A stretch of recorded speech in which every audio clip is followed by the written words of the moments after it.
नमस्कार. शब्द हृदयातून या चॅनलमध्ये आपल्या सर्वांचे खूप स्वागत. तुम्ही अजूनही आमच्या चॅनलला सबस्क्राईब केले नसेल तर कृपया लगेच सबस्क्राईब करा. तर चला वळूया आपल्या आजच्या भागाकडे.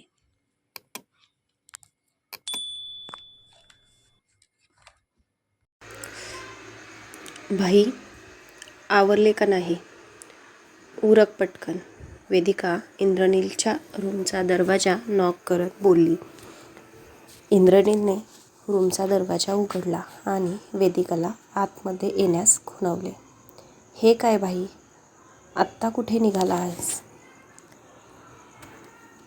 तुला काकीने तयार व्हायला सांगितले आहे. आत्ता तुमच्या लग्नाची पूजा आहे. वेदिका आतमध्ये येत त्याच्या अंगावर ब्लेझर पाहून इंद्राला बोलली. हो का? बरे झाले सांगितले. आज माझ्या लग्नाची पूजा आहे ते. मला माहीतच नव्हते. भाई, वेदिका चिडून बोलली. सॉरी बच्चा. इंद्राने तिचे गाल ओढत, माहीत आहे पूजा आहे ते, आणि मी पूजेसाठीच तयार आहे. हा असा? वेदिकाने एक हात त्याच्याकडे करून वरून खाली घेतला. ब्लेझर घालून भाई? लग्नाची पूजा आहे. तुझ्या ऑफिसची मीटिंग नाही, जो असा ब्लेझर घालून पूजेसाठी तयार झाला आहेस. भाई, तू किती बोरिंग आहेस रे. ए वेडपट, पूजेनंतर एक मीटिंग आहे. पूजेनंतर लगेचच मला एक महत्त्वाची मीटिंग आहे, त्यामुळे मी या कपड्यात आहे. सारखे सारखे कपडे बदलण्यासाठी माझ्याकडे टाईम नाही, तो वेदिकाला बोलला. हाव बोरिंग. भाई, चल हो पुढे, मी आलोच, असे म्हणून त्याने तिच्या डोक्यात टपली मारली. घरातील सर्व मंडळी पूजेसाठी हॉलमध्ये जमली होती. त्याचबरोबर काही जवळचे नातेवाईकही पूजेसाठी हजर होते. सदाशिवरावांचा क्लोज फ्रेंड्स, देशमुख फॅमिली, तेही पूजेसाठी आली होती. बिझनेस जगतातलं एक नाव म्हणजे देशमुख. त्याचबरोबर मालतीताईंचे मानसभाऊ असे हे कुटुंबही तेथे दाखल झाले होते. इंद्रा खाली येऊन सोफ्यावरती बसला होता की जॅक येऊन त्याच्यासमोर उभा राहिला. कम कम जॅक म्हणत इंद्रा जॅकबरोबर ऑफिसच्या काही कामाबद्दल डिस्कशन करू लागला. तेवढ्यात जॅक बाळा, इकडे ये इथे बस. आजींनी शेजारच्या खुर्चीकडे हात करून जॅकला बसण्यासाठी इशारा केला. आजी आपल्या खडूस नातूला चांगलेच ओळखून होत्या. इंद्राकडे बघून जॅक इंद्राच्या इशाऱ्याची वाट बघत होता. आजीने डोळे मोठे करून इंद्राकडे बघितले. जॅक, गो सीट. इंद्रनील डोळे फिरवत बोलला.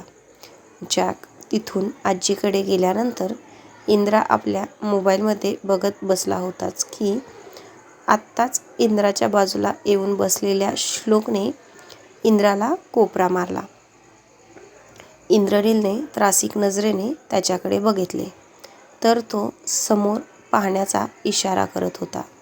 इंद्राने श्लोकच्या नजरेचा मागोवा घेतला तर त्याला राधा खाली येताना दिसली.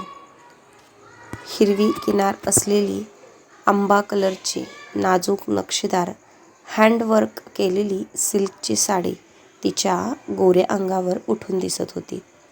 लांब काळ्याभोर केसांची आज सागरवेणी घातली होती.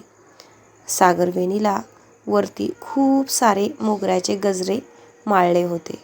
तिथून खाली पूर्ण वेणीला मोगऱ्याचे गजरे गुंडाळून लावले होते. तिच्या चेहऱ्यावर दोन्ही साईडने 2 बटा कर्ल करून सोडलेल्या दिसत होत्या. कपाळावरती पांढऱ्या स्टोनची लावलेली टिकली होती. तिच्या लांब भुवया आणि खाली झुकलेल्या पापण्या, त्यामुळे तिचे निरागस रूप आणखीनच उठून दिसत होते. तिचे आधीच स्ट्रॉबेरीसारखे लाल असलेले ओठ आज गुलाबी लिपस्टिक लावल्यामुळे काही वेगळेच भासत होते. गळ्यामध्ये दागिने शोभून दिसत होते. चालत येत असताना तिच्या पायातील होणाऱ्या पैंजणांचा आणि हातातील हिरव्या बांगड्यांचा आवाज जणू काही सॉफ्ट म्युझिक प्ले होत असल्यासारखे सुमधूर आवाजात किन किन किन करत होते. त्या आवाजात जणू काही एक छान अशी धून तयार झाली होती. इंद्रा भान हरपून फक्त तिलाच पाहत तिच्या त्या धूनमध्ये मंत्रमुग्ध झाला होता. ती येऊन पाठावर बसली तरी त्याला पुढे जाण्याचे भान राहिले नाही. श्लोकने पुन्हा त्याला कोपळखरी मारली आणि इंद्रा भानावर आला. श्लोकला लूक देऊन तो समोर राधाच्या शेजारी जाऊन बसला. तिच्या शेजारी बसताच मोगऱ्याच्या फुलांचा सॉफ्ट स्मेल त्याच्या नाकात गेला. इंद्रा राधाच्या शेजारी बसताच पंडितजींनी पूजा सांगायला सुरुवात केली. सर्वजण पूजा ऐकण्यात बिझी होते, परंतु इंद्रा, तो कुठे जमिनीवरती होता. तो तर कधीच इंद्राच्या दरबारात आपल्या राधाबरोबर पोहोचला होता. राधा म्हणजे त्याची दरबारातली अप्सरा, नाही, अप्सरेपेक्षाही सुंदर अशी मेनका, जी इंद्रदेवाची तपस्या भंग करत होती. मम मम मम पाणी अर्पण करा. मम मम मम पाणी अर्पण करा. मम मम मम पाणी अर्पण करा. आता हे पंडितजी 6व्यांदा रिपीट करत होते. तरीही इंद्रा भानावर काय आला नव्हता. शेवटी मालतींनी पुढे होऊन इंद्राच्या खांद्यावर हात ठेवून त्याला भानावर आणले. एकदाचे इंद्राने पाणी अर्पण केले आणि पंडितजींनी सुटकेचा निश्वास सोडला. आणखी 10 मिनिटे पंडितजींनी पूजा वाचली आणि एकदाची पूजा पूर्ण झाली. पंडितजींनी देवाच्या पाया पडून सर्वांचे आशीर्वाद घेण्यास सांगितले. आता संपूर्ण पूजा पूर्ण झाली होती. सर्वांची जेवणे उरकून हळूहळू सर्वजण निघत होते. राधा, जरा इकडे ये. मालतीताईंनी राधाला स्वतःकडे येण्याचा इशारा केला, ज्या आत्ता देशमुख फॅमिलीबरोबर बोलण्यात बिझी होत्या. राधा मालतीताईंच्या शेजारी जाऊन उभा राहिली. राधा, हे मिस्टर देशमुख. हे आपले खूप जुने बिझनेस पार्टनर आहेत. त्याचबरोबर माझे मानस बंधूसुद्धा. आणि या प्रतिभा वहिनी यांच्या मिसेस. यांना एक मुलगा आहे, विराट. तोही आपल्या इंद्राचा खूप जवळचा मित्र आहे, परंतु तो आता काही बिझनेस कामामध्ये बिझी आहे, त्यामुळे त्याला येता आले नाही. मालतीताईंनी थोडक्यात राधाला ओळख करून दिली. राधाने पटकन खाली वाकून दोघांचे आशीर्वाद घेतले. प्रतिभा वहिनींना तिच्या डोक्यावरून प्रेमाने हात फिरवला आणि त्यांच्या डोळ्यातून अश्रू वाहू लागले. काकू, तुम्ही का रडत आहात? राधाने विचारले. माझ्या मुलीची आठवण झाली. तीही अगदी तुझ्यासारखीच निरागस होती म्हणजे? राधाने पुन्हा प्रश्नार्थक नजरेने विचारले.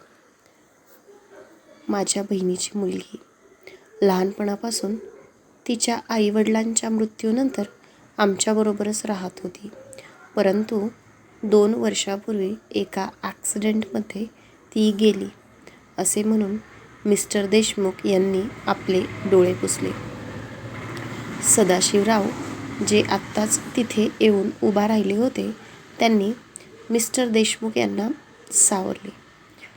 मिस्टर देशमुख सावरून पुन्हा बोलले. मालतीताई आणि सदाशिवराव, आजपासून राधा आमची मुलगी. इथून पुढे आम्ही तिचे आईवडील आहोत आणि जर आमच्या मुलीला त्रास दिला तर आम्ही सहन करणार नाही. देशमुख, मस्करीच्या मूडमध्ये बोलले. प्रतिभाताईंनीही ते ऐकून खूप आनंद झाला.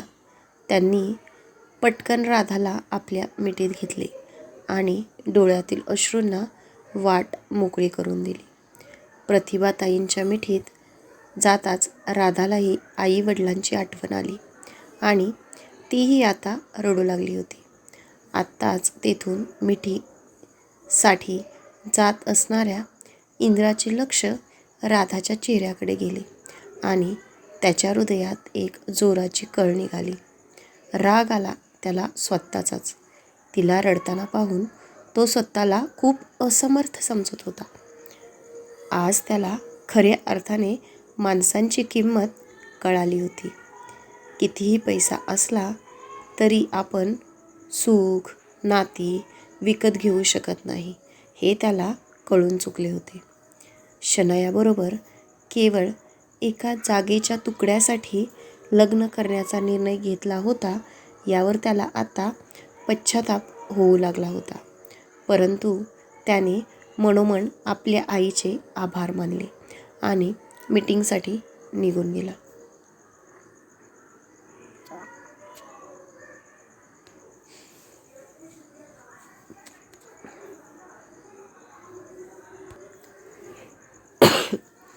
पूजा पूर्ण होताच इंद्रा जॅकबरोबर मीटिंगसाठी निघून गेला.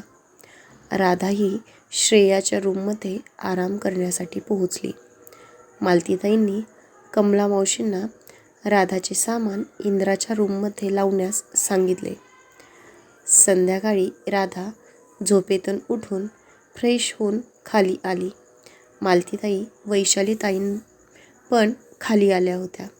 तिने चहा बनवून सर्वांना दिला आणि तीही चहा घेऊन सोफ्यावर बसली. राधा, आजपासून तू इंद्राच्या रूममध्ये शिफ्ट हो. मी कमला मावशींना तुझे सामान लावायला सांगितले आहे. वैशालीताईही मालतीताईंचे बोलणे ऐकत होत्या. रात्री उशिरा मीटिंग संपवून इंद्रा घरी आला. तो मालतीताईंना मॉम माझ्यासाठी कॉफी दे पटकन म्हणत रूममध्ये निघून गेला. आज त्याची इंटरनॅशनल डेलिगेट्सबरोबर मीटिंग झाली होती. पुढच्या काही दिवसात इंटरनॅशनल इन्व्हेस्टर इंडियात येणार होते, ज्यांना इंडियामध्ये एक नवीन प्रोजेक्ट सुरू करायचा होता, ज्याच्यासाठी ते प्रोजेक्ट पार्टनर शोधत होते. त्याच अनुषंगाने त्यांनी इंद्राबरोबर एक मीटिंग ठेवली होती. नेक्स्ट वीकमध्ये काही वेगवेगळ्या कंपनींचे प्रेझेंटेशन मागवले होते आणि त्यांच्यामधून जे बेस्ट प्रेझेंटर असतील त्यांना ते या प्रोजेक्टमध्ये समाविष्ट करून घेणार होते. त्यामुळे इंद्राला आता आणखी काम करण्याची गरज पडणार होती, कारण त्याला फॉरेन इन्व्हेस्टरकडून होणारे मोठे प्रॉफिट सोडून चालणार नव्हते. आज मालतीताई स्वतः कॉफी घेऊन त्याच्या रूममध्ये आल्या. इंद्रा, काही टेन्शन आहे का? टेन्शन असं काही नाही, थोडा कामाचा प्रेशर आहे. भारतातलाही आपला बिझनेस आता मोठा होत चालला आहे. आता कामही वाढले आहे. त्याचबरोबर फॉरेनमध्येही आपले बरेचसे प्रोजेक्ट ओपन होत आहेत. आज एका फॉरेन कंपनीबरोबर मीटिंग करून आलो आहे आणि पुढच्या आठवड्यात त्यांच्याकडेच प्रेझेंटेशन द्यायचे आहे. ते बेस्ट कंपनीला सिलेक्ट करणार आहेत.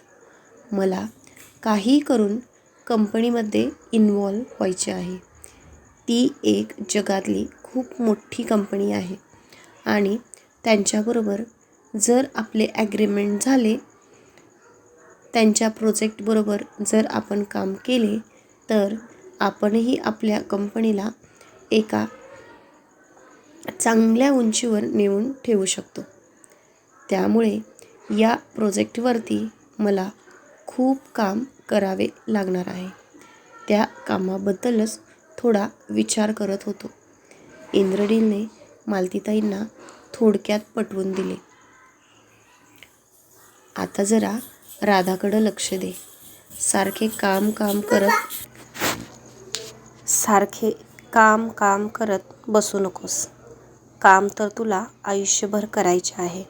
आत्ता तुझे नवीन लग्न झाले आहे, तर तिला थोडा वेळ दे. तिला समजून घे. एकमेकांना समजून तुमच्या नवीन संसाराला सुरुवात करा. मालतीताई समजावणीच्या सुरात इंद्राशी बोलल्या आणि कॉफीचा मग घेऊन निघाल्या.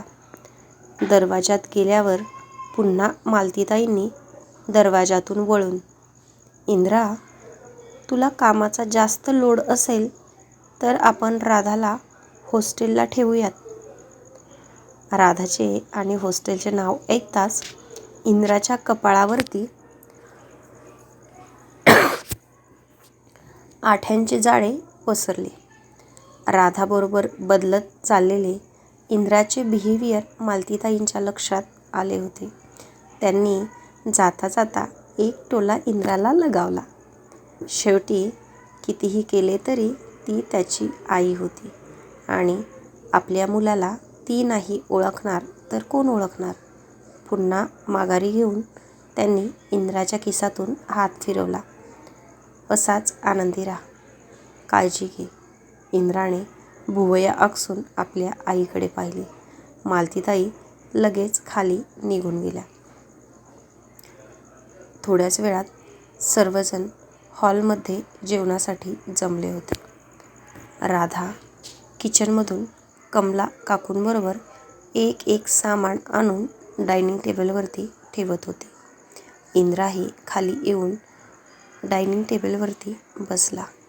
त्याचे लक्ष आपल्या मोबाईलमध्येच होते. सर्वजण येऊन टेबलवरती बसले. राधा आणि कमला मावशी मिळून सर्वांना सर्व करत होत्या. राधाने सर्वांची ताटे वाढून समोर ठेवली. धन्यवाद. बघूया डायनिंग टेबलवरती काय होत आहे पुढील भागात. तोपर्यंत चॅनलला सबस्क्राईब करायला विसरू नका. व्हिडिओ पाहत आहात, तुमच्या कमेंट मिळत आहात. तुमच्या प्रत्येक कमेंटसाठी आणि प्रतिक्रियेसाठी खूप खूप आभार. धन्यवाद.